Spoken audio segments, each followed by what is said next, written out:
वैसे तो शरीर को मजबूत करने के लिए आपको जिम जाना ज़रूरी है, और अगर आपको मैंने पहले भी बताया था कि प्राण शक्ति को मजबूत करना है, तो प्राणायाम बहुत ज़रूरी है आपके लिए। तो मैं आपको आज प्राणायाम के बारे में बताने लगा हूँ। जैसे आपको सबको पता है कि 7 प्रकार के प्राणायाम होते हैं, जिसको करने से आपको अद्भुत लाभ होते हैं। आपका इंटरनल सिस्टम जितना ज़बरदस्त स्ट्रॉन्ग होगा, उतने ही आप तंदुरुस्त होंगे। आपको किसी भी प्रकार की कोई भी बीमारी है या रोग है, वो आप प्राणायाम से ठीक कर सकते हैं। जी हाँ, प्राणायाम के बहुत ज़बरदस्त अद्भुत लाभ हैं। तो मैं आपको सभी प्राणायाम सिखाऊँगा। तो सबसे पहला जो प्राणायाम है वो है भस्त्रिका प्राणायाम, जिसको हम इंग्लिश में डीप ब्रीदिंग भी बोलते हैं। वैसे तो सब प्राणायामों का राजा वो भस्त्रिका प्राणायाम ही होता है। इसको कैसे करते हैं वो भी मैं आपको बता दूंगा। इसके अद्भुत लाभ होते हैं वो भी मैं आपको बता दूंगा।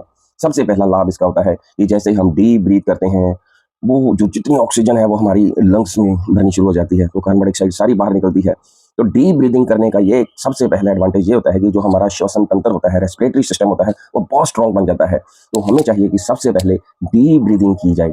वो कैसे करते हैं ये देखिए, ध्यान से इसको देखना, क्योंकि इस प्राणायाम को जिनके बीपी बहुत ज़्यादा हाई हो जाता है, जिनको हार्ट की सर्जरी हुई है या कोई प्रेग्नेंट लेडी है, कृपया इसको करने से पहले किसी शिक्षक के पास सीख लें, फिर उसके बाद ही ट्राई करें। ये करना कैसे होता है कि अपना ध्यान मुद्रा में बैठ जाएं, पहली उंगली को अंगूठे के साथ मिलाकर आराम से बैठ जाएं। जो आपकी रीढ़ की हड्डी होती है उसको सीधा रखें, ऊंचे होकर बैठें, आराम से डीप ब्रीथ करना है।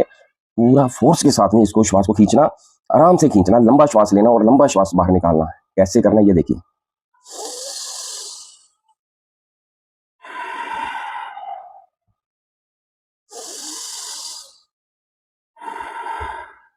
बस आराम से करना है। ये 10 मिनट तक आप सबने रोज करना है। इस प्राणायाम के वाकई बहुत जबरदस्त लाभ है। जिनको कपालभाति समझ नहीं आती है कैसे करना है, या बाह्य प्राणायाम कैसे करना है, या अग्निसार क्रिया कैसे करनी है, नहीं समझ आ रही है, कोई बात नहीं, घबराने की कोई बात नहीं।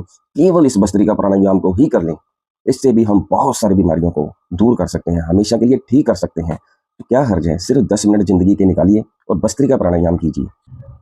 आज मैंने आपको भस्त्रिका प्राणायाम के बारे में बताया है, तो रोज आपको मैं एक नए प्राणायाम के साथ, यानी कि टोटल आपको 7 प्राणायाम पूरी डिटेल के साथ उनके अद्भुत लाभ भी बताऊंगा।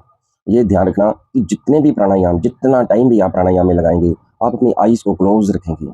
बिकॉज ये आईज को क्लोज करने से कितने एडवांटेजेस होते हैं कि हमारी जो ऊर्जा बाहर की ओर बह रही है उसको हम भीतर में स्टोर कर लेते हैं, जिसके अद्भुत लाभ होते हैं। इसके अलावा जब सब प्राणायाम कर लें तो उसके बाद ये क्लैपिंग जरूर करें। ये क्लैपिंग 10 मिनट तक आप करेंगे तो आपको अद्भुत लाभ होंगे। जब आप क्लैपिंग करते हो तो जितने भी आपके पॉइंट्स होते हैं, टिप्स वाले पॉइंट्स हैं, ये सारे जितने भी टिप्स वाले पॉइंट हैं, ये सारे जबरदस्त नर्वस सिस्टम को स्ट्रॉन्ग करते हैं।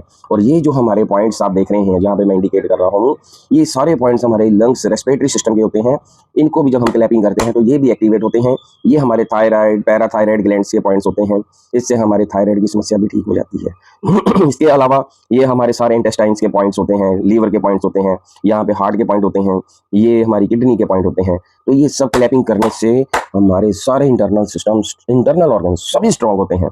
तो जब प्राणायाम कर लें उसके पश्चात 10 मिनट तक जोर जोर से क्लैपिंग करना ना भूलें। तो कल मैं आपको नए प्राणायाम के साथ मिलूंगा। धन्यवाद।